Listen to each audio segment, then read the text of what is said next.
Welcome back. Battle of Bihar, screen पर क्या लिखा हुआ है? बैटल ऑफ बिहार मतलब बिहार का युद्ध। तो बिहार का युद्ध किस कॉन्टेक्स्ट में बात हो रही है? जैसे कि आप जान रहे हैं बिहार में अब इलेक्शन होने वाले हैं, तो उसी के ऊपर आज एक टॉपिक लिया गया है द हिंदू एडिटोरियल का। और आप स्क्रीन पर देख सकते हैं कितने ढेर सारे वर्ड्स यहाँ पर लगे हुए हैं और ये सारे वर्ड्स इसी न्यूज़ से लिए गए हैं और इस न्यूज़ का क्या नाम है? Battle of Bihar. तो सबसे पहले आप इसका एक स्क्रीनशॉट ले लें ताकि हम लोग वर्ड्स को डिटेल से डिस्कस करें और साथ ही साथ हर एक वर्ड पर हम लोग डिस्कशन करेंगे बहुत डिटेल से। अभी तो ये सारे वर्ड्स इंग्लिश में ही हैं, फिर उसके बाद हम लोग इसकी हिंदी भी समझेंगे। तो सबसे पहले आप स्क्रीनशॉट ले लें, फिर उसके बाद हम लोग डिस्कस करते हैं। चलिए, हो गया होगा। तो चलिए हम लोग टॉपिक डिस्कस करते हैं। तो सबसे पहले हम लोग टाइटल समझते हैं। टाइटल में क्या लिखा हुआ है? बैटल ऑफ बिहार, तो मतलब बिहार का युद्ध। फिर उसके बाद क्या लिखा हुआ है? Nitish is seeking a new mandate with emotive rhetoric deflecting the debate on performance.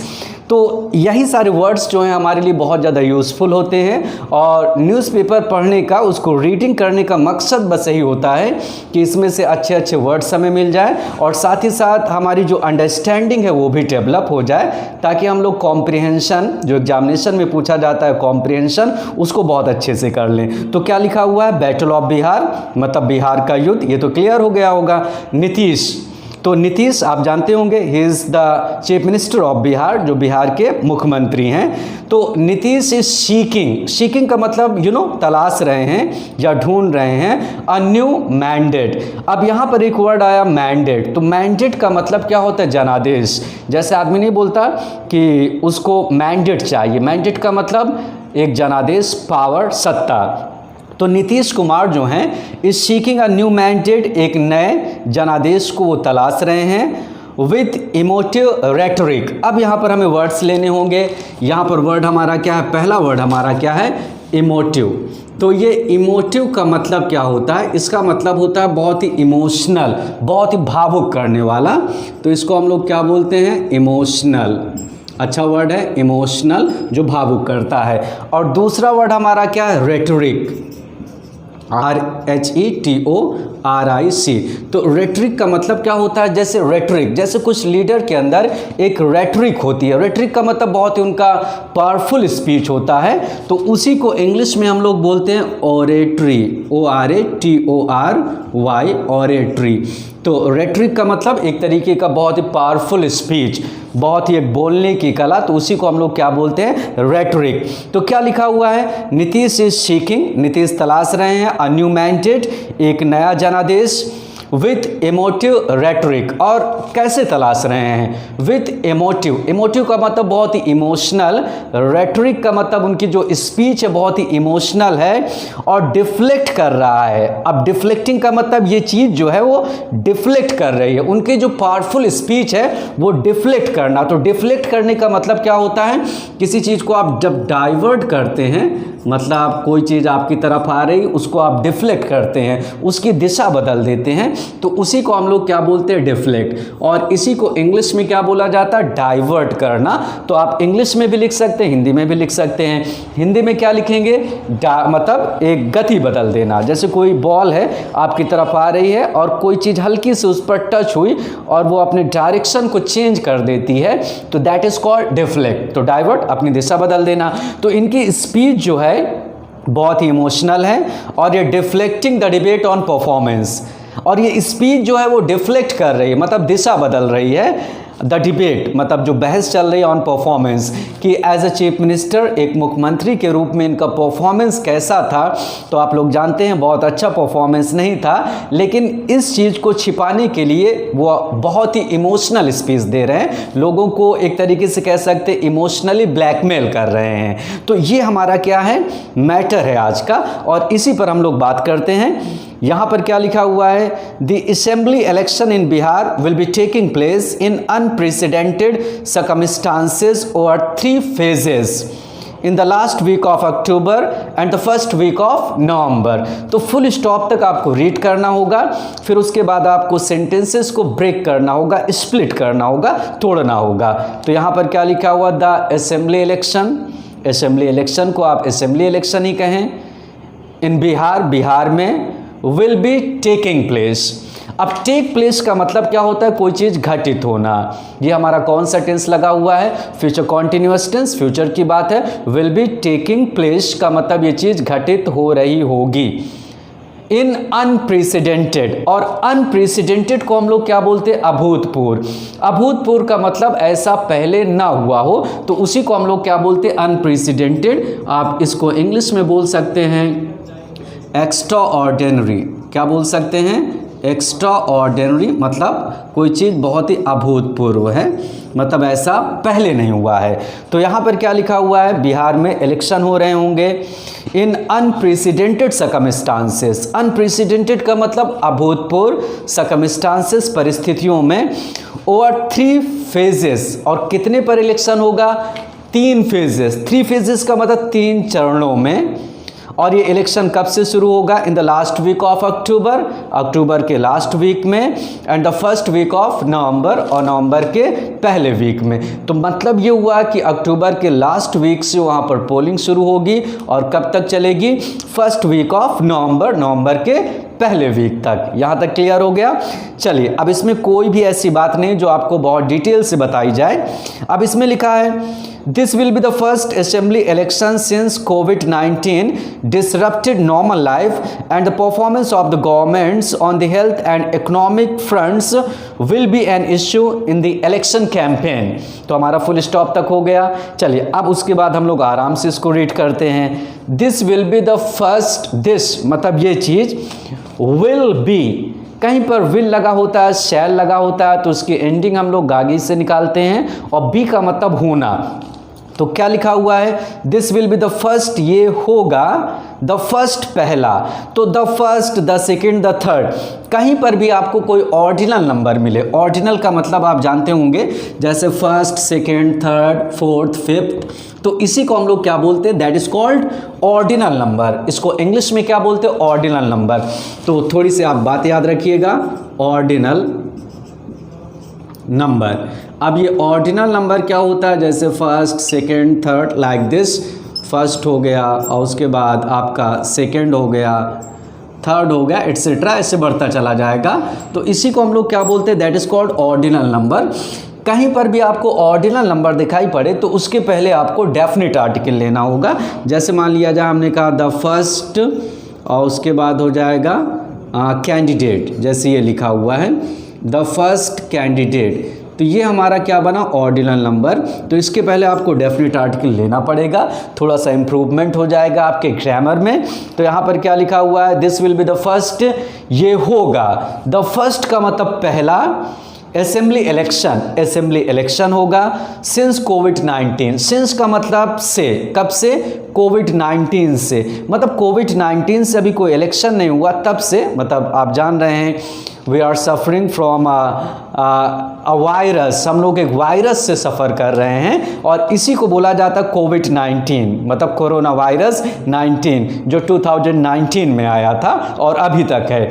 तो यहाँ पर क्या लिखा हुआ? ये पहला असेंबली इलेक्शन होगा सिंस कोविड-19, कब से? जब से कोविड-19 ने डिसरप्टेड नॉर्मल लाइफ।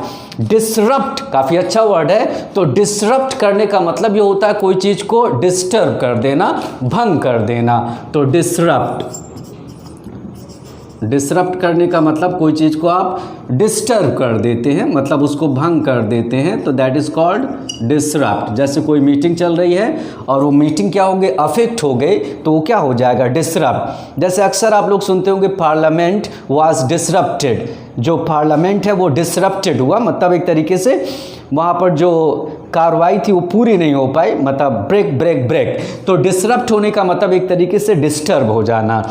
तो कोविड-19 ने क्या किया है? डिसरप्टेड नॉर्मल लाइफ, हमारे सामान्य जीवन को क्या कर दिया? इसने डिसरप्ट कर दिया, मतलब एक तरीके से डिस्टर्ब कर दिया, उथल पुथल ला दिया है। तो जब से ये कोविड-19 ने हमारे नॉर्मल लाइफ को डिसरप्ट किया है, तब से अब तक कोई इलेक्शन नहीं हुआ, लेकिन ये पहली बार ऐसा होगा कि बिहार में इलेक्शन होने जा रहा है। और किसके बीच में होने जा रहा है? कोविड-19 के बीच में। And the performance of the governments, the performance, प्रदर्शन ऑफ द गवर्नमेंट, सरकारों का जो प्रदर्शन है, on the health and economic fronts, स्वास्थ्य और आर्थिक फ्रंट्स मुद्दे पर, विल बिकम एन इश्यू, ये क्या हो जाएगा, विल बिकम एन इश्यू, ये एक मुद्दा बन जाएगा इन द इलेक्शन कैंपेन। कहाँ पर मुद्दा बनेगा, हमारे इलेक्शन कैंपेन। कैंपेन, कैंपेन की स्पेलिंग पर गौर करिए, CAMPAIGN। तो कभी कभी इस तरीके की स्पेलिंग जो होती है वो स्पेलिंग एरर में आती है, तो इसको आप याद रखिएगा, कैंपेन। तो कैंपेन का मतलब एक अभियान। जब बिहार में इलेक्शन का कैंपेन चलेगा तो उसका मुद्दा क्या हो जाएगा, आपका क्या होना चाहिए, इकोनॉमिक एंड हेल्थ, और किसके बीच में, कोविड-19 के बीच में सरकार ने कैसा परफॉर्म किया है। तो यही क्या होगा, एक बेसिक इश्यू बनेगा, एक मुद्दा बनेगा। अब आगे क्या लिखा हुआ है, चीफ मिनिस्टर नीतीश कुमार। थोड़ी सी इस पर ग्रामेटिकल एरर हम लोग समझ ले रहे हैं। जैसे मान लिया जाए कोई टाइटल है, जैसे prime minister, chief minister, defence minister, तो इस तरीके का जो टाइटल होता है उसके पहले डेफिनेट आर्टिकल लगता है। आप लोग जानते होंगे, the chief minister, the prime minister, the defence minister हम लोग बोलते हैं। लेकिन अगर मान लिया जाए टाइटल के साथ उस इंसान का नाम भी इन्वॉल्व हो जो उस रैंक पर है, ऑन दैट पोजीशन, तो वहाँ पर हम लोग आर्टिकल नहीं लेते। अब इसमें देखिए क्या लिखा हुआ है, अगर यहाँ पर ये होता ओनली चीफ मिनिस्टर तो डेफिनेटली हमें क्या यूज़ करना होता, द चीफ मिनिस्टर। लेकिन यहाँ पर क्या लिखा हुआ, चीफ मिनिस्टर नीतीश कुमार, तो नीतीश कुमार इनका नाम भी लिख दिया गया है, तो no article will be used, यहाँ पर कोई आर्टिकल नहीं यूज़ होगा। इसी तरीके से अगर हम बोलें डिफेंस मिनिस्टर तो we have to use definite article here, the defence minister. और अगर हमने बोल दिया डिफेंस मिनिस्टर राजनाथ सिंह तो no article will be used, कोई आर्टिकल नहीं यूज़ होगा। तो यहाँ पर क्या है, chief minister Nitish Kumar, chief minister Nitish Kumar का रिकॉर्ड, मतलब उनका जो रिकॉर्ड है ऑफ 15 ईयर्स, 15 सालों का, इज मिक्स्ड। मिक्स्ड का मतलब मिला हुआ है। अब यहाँ पर वर्ब किसके अकॉर्डिंग आई, इस किसके अकॉर्डिंग आया है, तो इस किसके अकॉर्डिंग आया, इस बात को हमें समझना है। तो देखिए, chief minister Nitish Kumar record, chief minister Nitish Kumar का रिकॉर्ड ऑफ 15 ईयर्स, 15 सालों का इस मिक्स्ड, मिला हुआ। तो क्या चीज़ मिला हुआ, 15 साल या रिकॉर्ड, रिकॉर्ड मिक्स, राइट। तो यहाँ पर सही इसका जो सब्जेक्ट होगा कौन सा होगा, record. This is the main subject और यही वर्ब को डिसाइड कर रहा है। That's why is has been used here, इसी वजह से यहाँ पर इस का यूज़ किया गया है। यहाँ पर ये 15 ईयर्स ये इसका सब्जेक्ट नहीं है, सब्जेक्ट कौन है, रिकॉर्ड। क्या चीज़ मिक्स्ड है, रिकॉर्ड मिक्स्ड है। तो चलिए, आफ्टर इनिशियल इम्प्रूवमेंट्स, इनिशियल का मतलब क्या होता है, शुरुआती।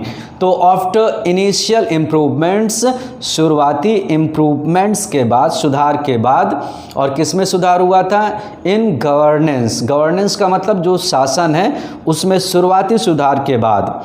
आफ्टर ही टुक ओवर, अच्छा टेक ओवर करने का मतलब क्या होता है, जैसे कोई suppose that he took over the power, उसने पावर, सत्ता को टेक ओवर किया। तो टेक ओवर कर लेने का मतलब क्या होता है, कोई चीज़ को आप अपने कब्जे में कर लेते हैं, मतलब उसको ऑक्युपाई कर लेते हैं, उसको ग्रहण कर लेते हैं। तो उसी को हम लोग क्या बोलते हैं इंग्लिश में, टेक ओवर, मतलब अपने कब्जे में ले लेना। तो यहाँ पर क्या कह रहा है, after he took over, after बाद में ही टुक ओवर, जब उन्होंने टेक ओवर, और इसकी सेकेंड फॉर्म क्या लगी हुआ है, टुक ओवर। तो आफ्टर ही टुक ओवर, जब उन्होंने टुक ओवर किया मतलब लिया, क्या लिया, व्हाट, पोजीशन। और किसकी पोजीशन, चीफ मिनिस्टर की, इन 2005, कब की बात है, 2005 की बात है। तो उसके बाद थोड़ा सा इम्प्रूवमेंट हुआ था, when Nitish Kumar was the chief minister of Bihar in 2005, जब नीतीश कुमार 2005 में बिहार के चीफ मिनिस्टर थे तो शुरुआती थोड़ा सा इम्प्रूवमेंट हुआ था। अब उसके बाद क्या बोल रहा है, देयर वॉज एन एविडेंट, और उससे क्या हुआ, there was an evident. Evident का मतलब क्लियर, तो यहाँ पर हमारा वर्ड एविडेंट है। तो एविडेंट का मतलब क्या होता है, कोई चीज़ एकदम क्लियर हो, स्पष्ट हो, तो उसी को हम लोग क्या बोलते हैं, एविडेंट। तो यहाँ पर क्या बोल रहा है, फिर से समझते हैं।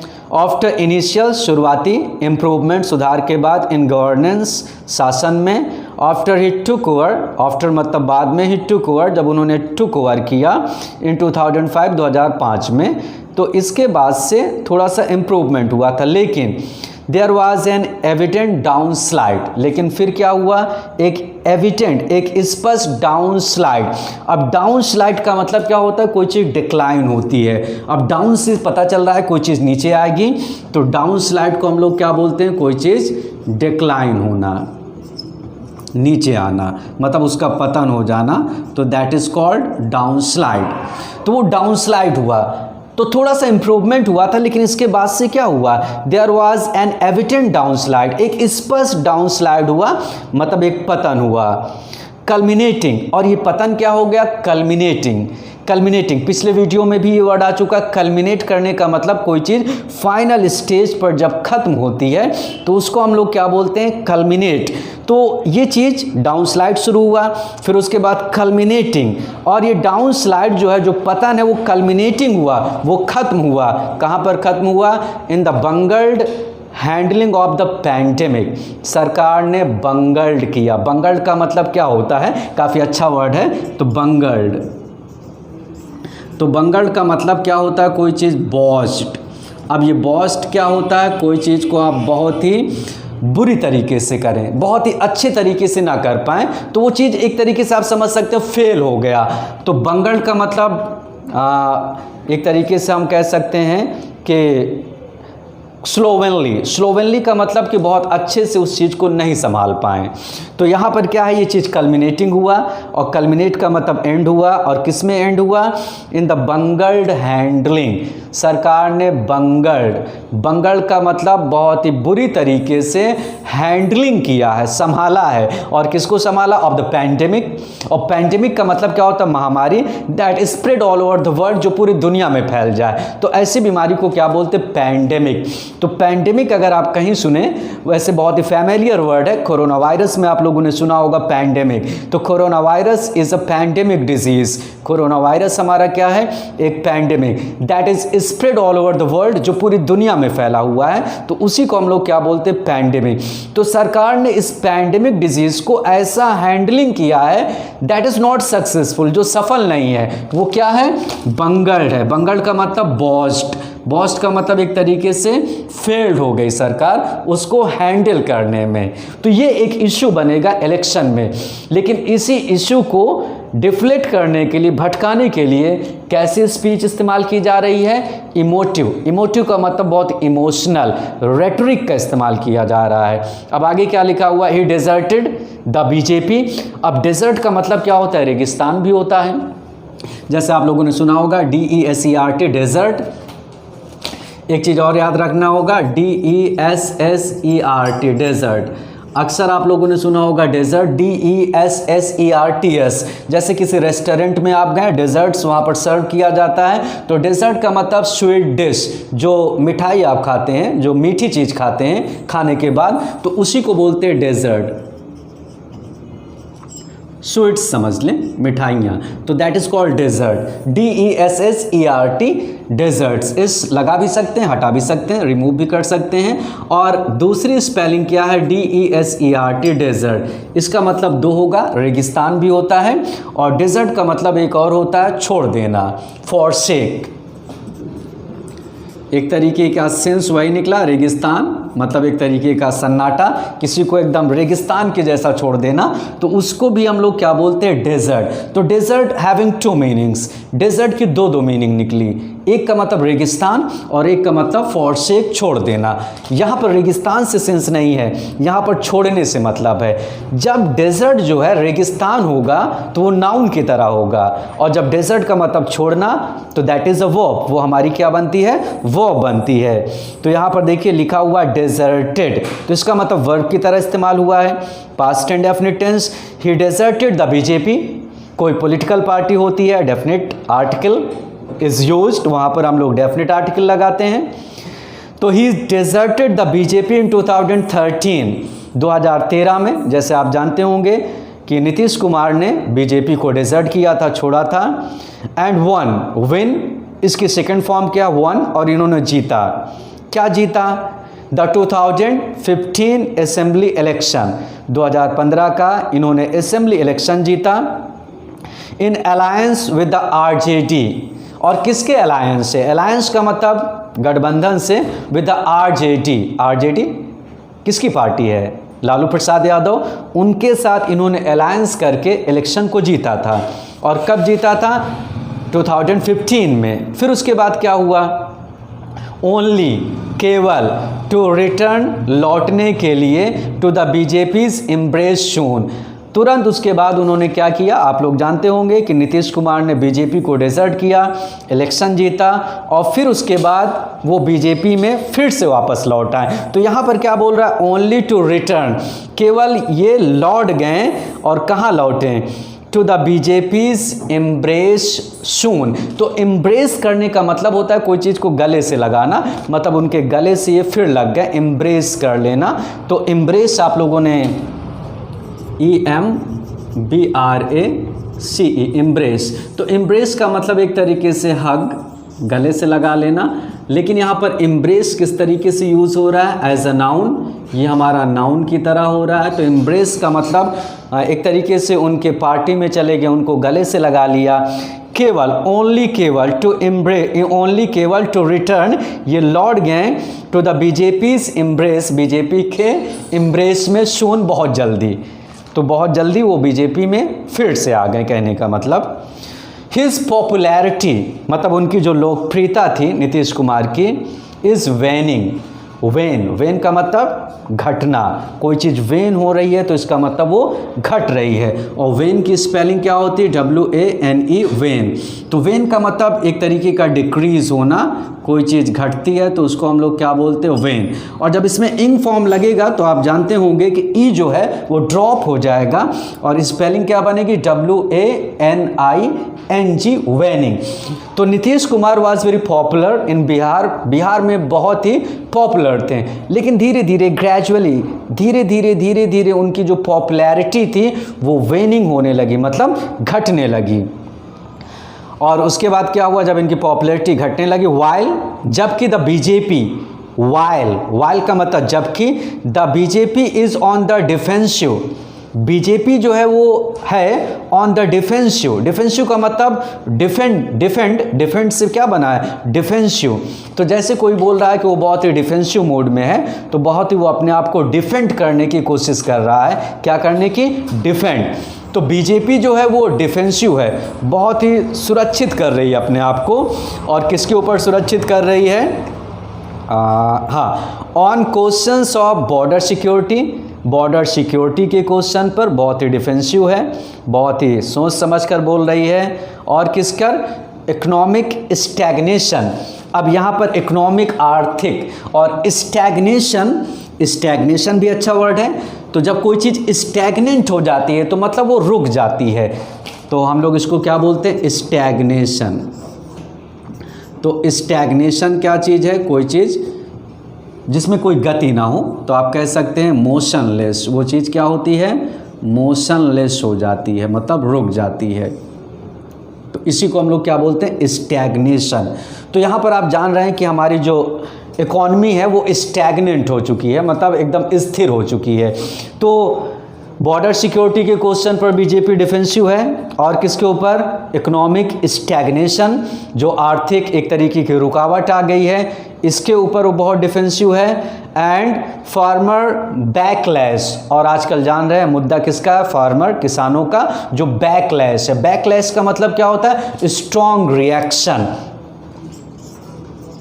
तो बैकलैश को हम लोग क्या बोलते हैं, स्ट्रॉन्ग रिएक्शन, बहुत ही तेज प्रतिक्रिया। आजकल देख रहे हैं कि पूरे देश में यही मुद्दा चल रहा है, स्ट्रॉन्ग रिएक्शन, मतलब बहुत ही मजबूत प्रतिक्रिया। तो यहाँ पर इन मुद्दों पर बीजेपी जो है बहुत डिफेंसिव है। कितने मुद्दे हैं, बॉर्डर सिक्योरिटी, इकोनॉमी हमारी डाउन हो रही है तो उसका जो स्टैग्नेंट है, जो स्थिरपन है उसके ऊपर, और साथ ही साथ जो फार्मर का मुद्दा है, इनके ऊपर बीजेपी क्या है, बहुत ही डिफेंसिव मोड में है, मतलब वो खुलकर नहीं बोल पा रही है। अब उसके आगे भटकते रहते हैं। तो माइग्रेंट जो वर्कर्स थे फ्रॉम अदर स्टेट, जो दूसरे राज्यों से रिटर्न हो रहे थे, और कहाँ रिटर्न हो रहे थे, टू बिहार को, और कब, ड्यूरिंग द लॉकडाउन के दरमियान। तो इस मुद्दे पर राज्य और केंद्र दोनों एक साथ और अलग अलग तरीके से इन्होंने उनकी जो वापसी थी उसको मिसमैनेज किया, मतलब उसको सही से इन लोगों ने मैनेज नहीं किया था। अब आगे क्या लिखा, दे। अब दे किसके लिए आ रहा है, दे बोथ, दोनों के लिए, the centre and the state, दोनों के लिए। They have held together, held together का मतलब एक साथ, आई मीन टू से the state and the centre together, एक साथ ये दोनों जो हैं क्या कर रहे हैं, डिस्ट्रैक्ट कर रहे हैं। डिस्ट्रैक्ट करने का मतलब डाइवर्ट, भटका रहे हैं। और क्या भटका रहे हैं, द डिबेट, मुद्दे को। और किससे भटका रहे हैं, from the substantive issues. Substantive का मतलब जो इम्पॉर्टेंट, सब्सटेंटिव का मतलब क्या होता है, जो इम्पॉर्टेंट इशूज हैं। तो सबसे पहले इसको लिख लिया जाए, सब्सटेंटिव।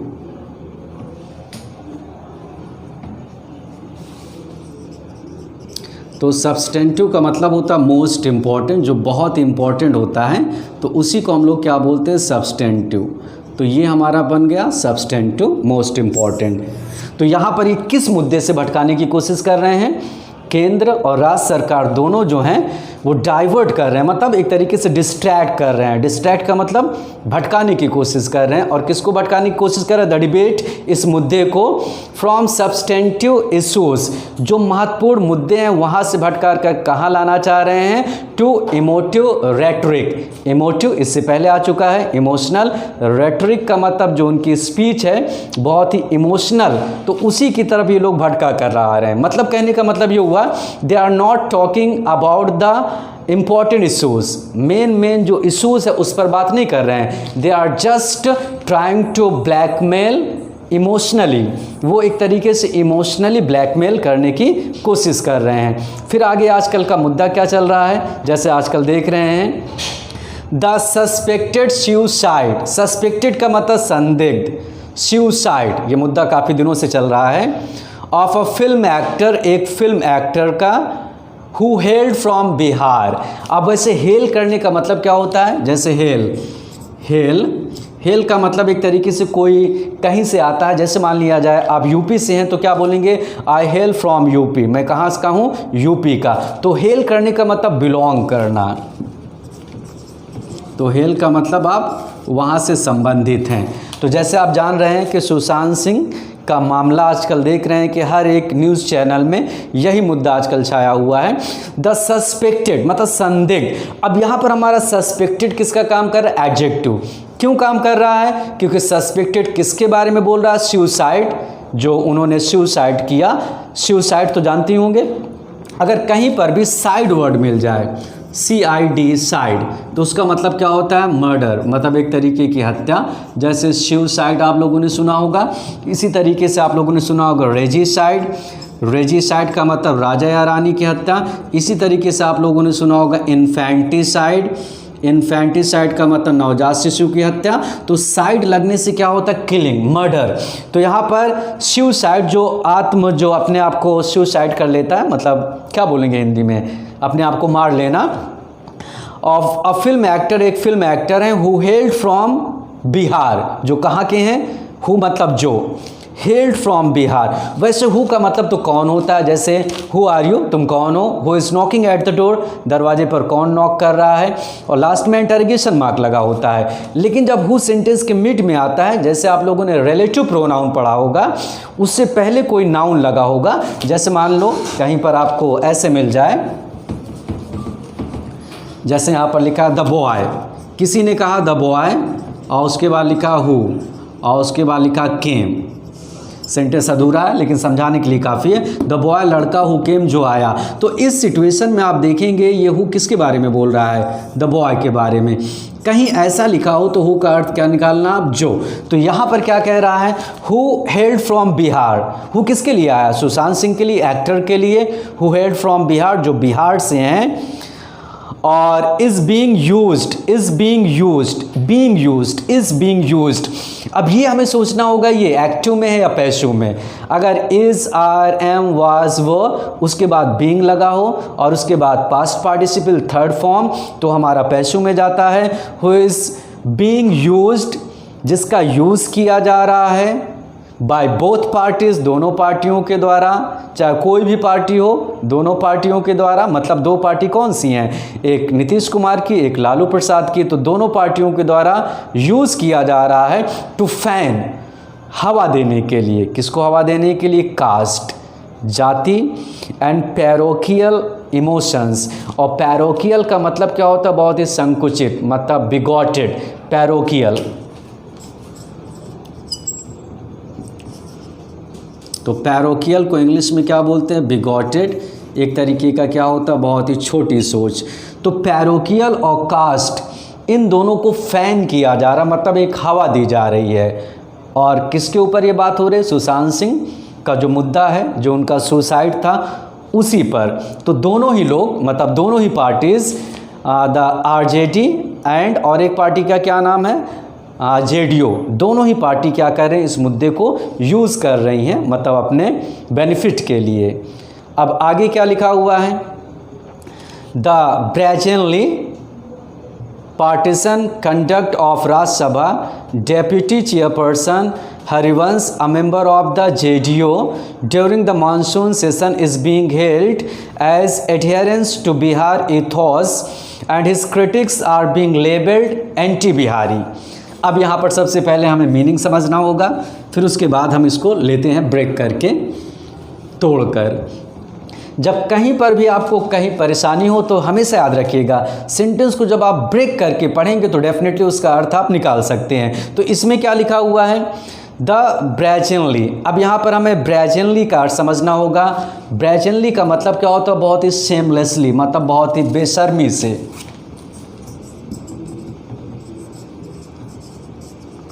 तो ब्रेजेनली का मतलब शेमलेसली, बहुत ही बेशर्मी से। और एक वर्ड और हमें लेना है यहाँ पर, पार्टीजन। अब यहाँ पर क्या? पार्टीजन का मतलब क्या होता है? वन साइडेड, एक तरफा। जब आप एक तरफा किसी को सपोर्ट करते हैं तो उसी को हम लोग क्या बोलते हैं? पार्टीजन। जैसे आप केवल अपनी पार्टी को सपोर्ट करते हैं तो दैट इज़ कॉल्ड पार्टीजन। तो पार्टीजन का मतलब क्या होता है? एक तरफा।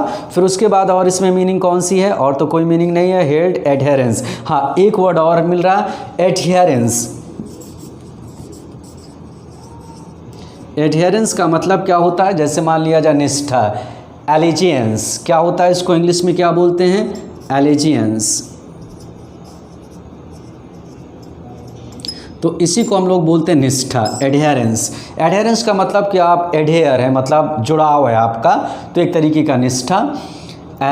एलिजियंस, स्पेलिंग क्या है? ALLEGIANCE, allegiance. तो इसका मतलब निष्ठा। और इसमें कौन सी मीनिंग है? इथॉस। एक मीनिंग और मिल रही है, ETHOS, इथॉस। इथॉस भी काफ़ी अच्छा वर्ड है। तो इथॉस का मतलब क्या होता है? एक तरीके का, जैसे हमारा इथॉस एक मोरालिटी। मोरालिटी का मतलब क्या होता है आपका? एक नैतिकता। तो उसी को हम लोग क्या बोलते हैं? इथॉस। तो इथॉस को आप क्या लिखना चाहेंगे? तो इथॉस को मतलब एक आइडियोलॉजी भी लिख सकते हैं। आइडियोलॉजी का मतलब आपकी एक सोच या मोरालिटी, नैतिकता। तो उसी को हम लोग क्या बोलते हैं? इथॉस। तो यहाँ पर कितने वर्ड मिले? ब्रेजेनली, पार्टीजन, एडहेरेंस, इथॉस। काफ़ी अच्छे वर्ड हैं। तो चलिए देखते हैं। अब यहाँ पर समझ में आएगा, द ब्रेजेनली मतलब एक बहुत ही शर्मिंदा कर देने वाला। पार्टीजन कंडक्ट, पार्टीजन का मतलब एक तरफा, कंडक्ट का मतलब व्यवहार। और किसका व्यवहार? ऑफ राज्यसभा, राज्यसभा के डेप्यूटी चेयरपर्सन, जो वहाँ के डेप्यूटी चेयरपर्सन हैं। और इनका क्या नाम है? हरिवंश। हरिवंश इनका नाम है। और ये कौन है? उसके आगे डैश लगा, इसके मतलब उन्हीं के बारे में बोल रहा है। A member of the JDO, ये किसके मेंबर हैं? जेडीओ के मेंबर हैं। और जेडीओ मतलब नीतीश कुमार की पार्टी के मेंबर हैं। उन्होंने क्या बात कही? During the monsoon session, monsoon session, session भी जानते होंगे आपका सत्र। मानसून सत्र के दरमियान इनका जो एक स्टेटमेंट था, is being held, is being, फिर पैसिव आ गया हेल्ड, उसको हेल्ड किया जा रहा है। हेल्ड का मतलब, अब यहाँ पर हमें समझना होगा, हेल की दो मीनिंग हो गई। इससे पहले हेल का मतलब क्या था? बिलोंग, संबंधित होना। लेकिन यहाँ पर हेल का मतलब क्या होता है? वेलकम। जब किसी चीज़ को आप वेलकम करते हैं तो वहाँ पर भी हम लोग क्या यूज़ करते हैं? हेल। तो हेल की दो वर्ड हो गए, दो मीनिंग। वर्ड तो एक ही है, हैविंग टू मीनिंग्स। हेल का मतलब belong, I hello from UP, you hello from Delhi. और हेल का मतलब वेलकम, स्वागत करना। तो फिर से इस बात को देख ले रहे हैं। द ब्रेजेनली मतलब एक शर्मिंदा करने वाला, पार्टीशन कंडक्ट एक तरफा आचरण, ऑफ राज्यसभा के डेप्यूटी चेयरपर्सन हरिवंश का जो कंडक्ट था एक तरफा और बहुत ही शर्मिंदा करने वाला। और ये कौन है? A member of the JDO के मेंबर हैं। ड्यूरिंग द मानसून सेशन के दरमियान इनका जो कंडक्ट था इज बीइंग हेल्ड, उसको हेल्ड किया जा रहा है। हेल्ड का मतलब उसको वेलकम किया जा रहा है एज एडहेरेंस। अब एडहेरेंस का मतलब क्या हुआ? एलिजियंस, एडहेरेंस तो मतलब एक तरीके का निष्ठा, एक निष्ठा है टू बिहारी ईथॉस, मतलब बिहार के जो ईथॉस है, जो आइडियोलॉजी है उसके प्रति क्या है? उनकी निष्ठा है। तो इस रूप में इसको वेलकम किया गया। एंड हिज क्रिटिक्स, और जो उनके आलोचक हैं, आर बीइंग लेबल्ड, उनको लेबल दिया गया, एक ठप्पा दिया गया है एंटी बिहारी। किस रूप में? Anti Bihari. This is called politics, इसी को बोलते हैं पॉलिटिक्स। मतलब ये हुआ कि वो बिहारी फीलिंग को यूटिलाइज करने के लिए उनका आचरण ऐसा था जिससे लोगों को लगे कि now he is caring for Bihari, वो बिहारी को क्या कर रहे हैं? केयर कर रहे हैं, मतलब उनकी फीलिंग को, उनके थॉट्स को समझ रहे हैं, उनको उनकी आइडियोलॉजी को समझ रहे हैं। और उनके क्रिटिक्स को किस रूप में लेबल किया गया है? एंटी बिहारी।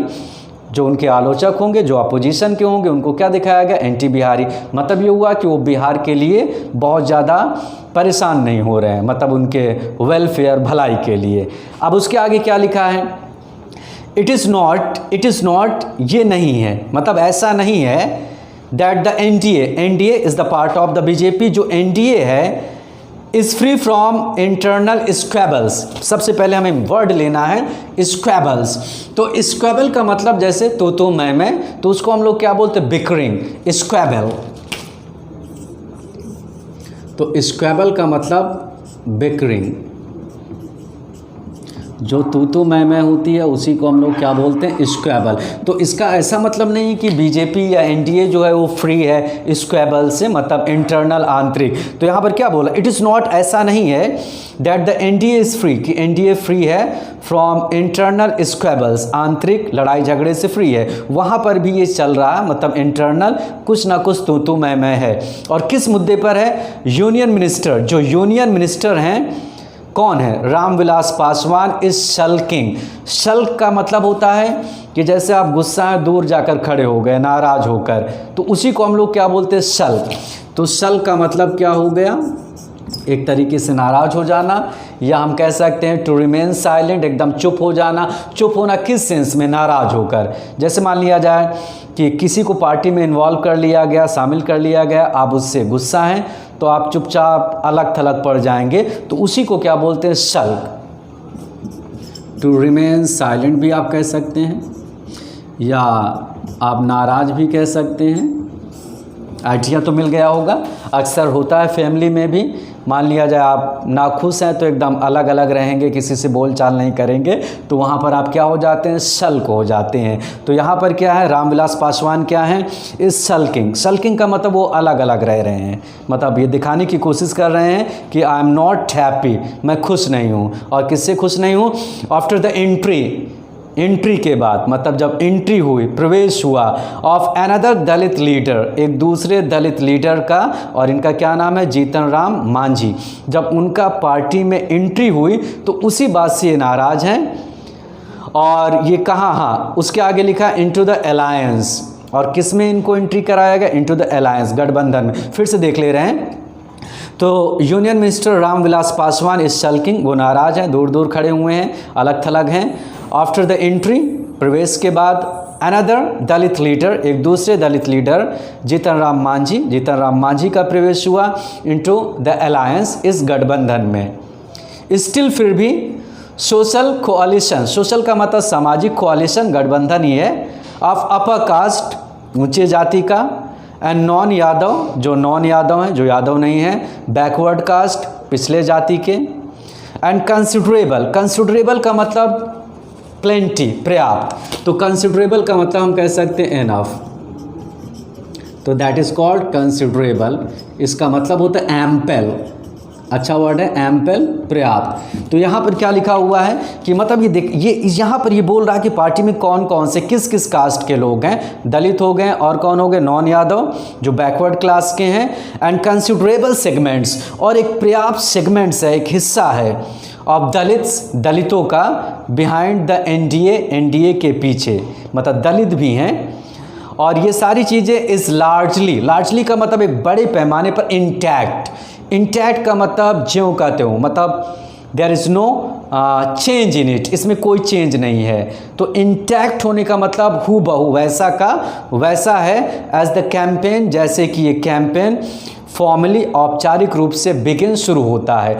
जैसे ये मतलब कैंपेन जो इलेक्शन का कैंपेन है, जैसे ये शुरू होता है वैसे ये सारी चीज़ें क्या हैं, इंटैक्ट है। मतलब ये सारी चीज़ें क्या रहेंगी, इंटैक्ट रहेंगी जैसे ही कैंपेन शुरू होगा, मतलब उसके ऊपर कोई अफेक्ट नहीं होगा। अब आगे क्या कह रहा है, इट इज़ नॉट अनब्रीचेबल, ठीक है इंटैक्ट रहेगा, लेकिन ऐसा भी नहीं है कि इट इज़ नॉट अनब्रीचेबल, नॉट अनब्रीचेबल। तो ब्रीच करने का मतलब स्प्लिट, कोई चीज़ को तोड़ना, तो ऐसा नहीं कि इसको तोड़ा नहीं जा सकता, डेफिनेटली इसको तोड़ा भी जा सकता है, उनमें से कुछ को अपनी तरफ अट्रैक्ट किया जा सकता है। इट इज़ नॉट, ये नहीं है अनब्रीचेबल। अब ये दो नेगेटिव हैं, नॉट भी और अन, और दोनों नेगेटिव मिलकर किसका सेंस दे रहे हैं, पॉजिटिव का। तो यहाँ पर क्या, इट इज़ नॉट अनब्रीचेबल, ये अनब्रीचेबल नहीं है, मतलब ऐसा नहीं कि इसको तोड़ा ना जा सके, इसको तोड़ा जा सकता है, इसको भेदा जा सकता है, इसको पेनिट्रेट किया जा सकता है। अब आगे क्या लिखा है, बट द अपोजिशन, लेकिन जो अपोजिशन है, मतलब लालू प्रसाद की बात हो रही है, कमांडेड, जो कमांडेड किया जा रहा है, कमांडेड का मतलब कंट्रोल्ड किया जा रहा है, जिसकी कमांड है, by RJD leader Tejashwi Pratap, Tejashwi Pratap is the son of Lalu Prasad, तो उनके द्वारा इसको कमांड किया जा रहा, मतलब कंट्रोल किया जा रहा है, किस पार्टी को, आरजेडी को। Does not appear battle ready, अब तेजस्वी प्रताप जो है डज नॉट अपीयर, ये प्रतीत नहीं होते हैं बैटल रेडी, इस बैटल के लिए वो रेडी, मतलब एकदम रेडी है, जैसे आदमी नहीं बोलता I am ready for the battle, तो उस तरीके से तैयार प्रतीत नहीं होते हैं। तो कहने का मतलब कि जो आरजेडी है, जो लालू प्रसाद की पार्टी है, और आप लोग जानते होंगे कि लालू प्रसाद इज़ बिहाइंड बार, लालू प्रसाद क्या है, ही इज़ इम्प्रिजन्ड, वो जेल में है। तो इस तरीके से his son is commanding the party, उनका जो लड़का है वो पार्टी को कमांड कर रहा है, लेकिन he is not ready for the battle, वो बैटल के लिए रेडी नहीं। अब आरजेडी जो है वो बैटल रेडी नहीं है, मतलब युद्ध के लिए सही से अभी तैयार नहीं है। अब इसके आगे क्या लिखा, the RJD, the Congress and the left, मतलब तीन लोग, RJD, the Congress and the left जो है, माइट अल्टीमेटली, माइट का मतलब देखिए कहीं पर मे या माइट हो तो एक पॉसिबिलिटी होती है, मतलब एक संभावना होती है, उसके अंदर कोई सर्टेनिटी नहीं होती है। तो माइट अल्टीमेटली मतलब अंततः ये लोग क्या कर सकते हैं, फॉर्म एन अलायंस, फॉर्म बना सकते हैं, एन अलायंस का मतलब एक गठबंधन, मतलब ये तीनों लोग मिलकर इलेक्शन लड़ सकते हैं, अभी एक पॉसिबिलिटी है।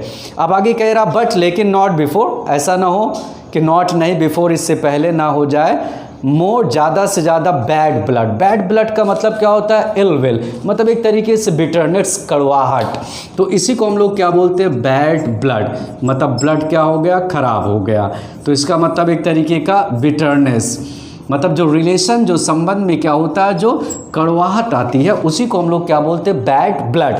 तो यहाँ पर क्या बोल रहा है कि ये लोग जो हैं माइट फॉर्म एन अलायंस, मतलब एक गठबंधन तो बना सकते हैं, बट लेकिन अब आगे क्या बोल रहा है, not before more bad blood, ऐसा ना हो कि इससे पहले ज़्यादा से ज़्यादा, नॉट नहीं, बिफोर इससे पहले ना हो, क्या ना हो जाए, मोर बैड ब्लड, ज़्यादा से ज़्यादा बुरी जो बिटरनेस है, कड़वाहट, इज़ जनरेटेड, जनरेट का मतलब पैदा ना हो जाए, एंड और कन्फ्यूज़न, कन्फ्यूज़न का मतलब एक भ्रम, स्प्रेड, फैल ना जाए, अमंग देयर सपोर्टर्स, अपने सपोर्टरों के बीच में, इनके सपोर्टर के बीच में।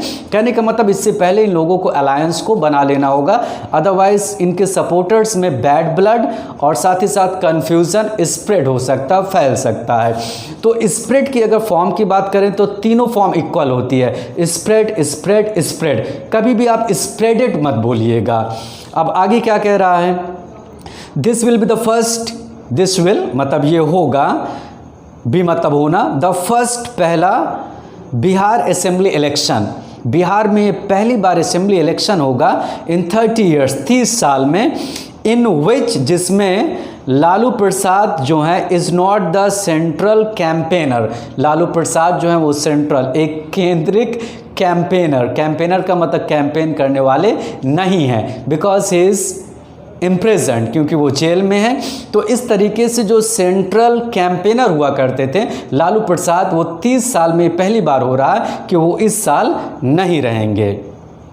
द जूनियर यादव, जो उनके लड़के हैं junior Yadav, is often compared, often का मतलब प्राय, इनको कंपेयर्ड किया जाता है, मतलब इनकी तुलना की जाती अनफेयरली, और जो कंपैरिजन है वो फेयरली नहीं है, मतलब फेयर एक होता है जायज, यहाँ पर अनफेयरली कंपैरिजन है। अनफेयरली मतलब एक नाजायज, मतलब सही कंपैरिजन नहीं हो रही है। और किससे कंपैरिजन? टू हिज फादर, उनके पिता से, मतलब लोग कंपेयर तो कर रहे हैं लेकिन वो कंपैरिजन जो है वो अनफेयरली है, मतलब नॉट सूटेबल, वो उपयुक्त कंपैरिजन नहीं है। अब उसके बाद है हैमस्ट्रंग बाय हिज सिबलिंग्स। हैमस्ट्रंग्स का मतलब क्रिपेल्ड, क्रिपेल्ड का मतलब अफेक्टेड, प्रभावित है। तो जैसे आदमी का बॉडी जो होता है क्रिपेल्ड हो जाता है, कट जाता है, तो उसी को बोलते हैं हैमस्ट्रंग। तो यहाँ पर अगर देखा जाए इनके यहाँ भी बहुत सारे इंटरनल इश्यूज़ हैं। तो हैमस्ट्रंग का मतलब इनका जो रिलेशन है सिबलिंग्स, तो सिबलिंग्स का मतलब क्या होता है? जो भाई बहन होते हैं उनको सिबलिंग्स कहते हैं। तो लालू प्रसाद के जो लड़के हैं, मतलब जो भाई बहन हैं, तो वो हैमस्ट्रंग बाय हिज सिबलिंग्स, अपने सिबलिंग्स के हैमस्ट्रंग हो गए, अपने भाई बहन के रिलेशन से जो हैमस्ट्रंग हैं, प्रभावित हैं, मतलब बहुत ही अच्छा रिलेशन इनका नहीं चल रहा है। किसका नहीं चल रहा है? तेजस्वी, प्रताप और भी जो उनके भाई बहन हैं उनके बीच जो रिलेशन है वो बहुत अच्छा नहीं है। एंड डीलिंग, और डीलिंग करना, निपटना with a changed social environment, एक बदले हुए सामाजिक इन्वायरमेंट से निपटना बहुत ज़्यादा इनके लिए क्या होगा? टफ होगा, बहुत ही ईजी नहीं होगा। अब आगे क्या कह रहा है? He has the tough task, उनके पास एक कठिन काम है।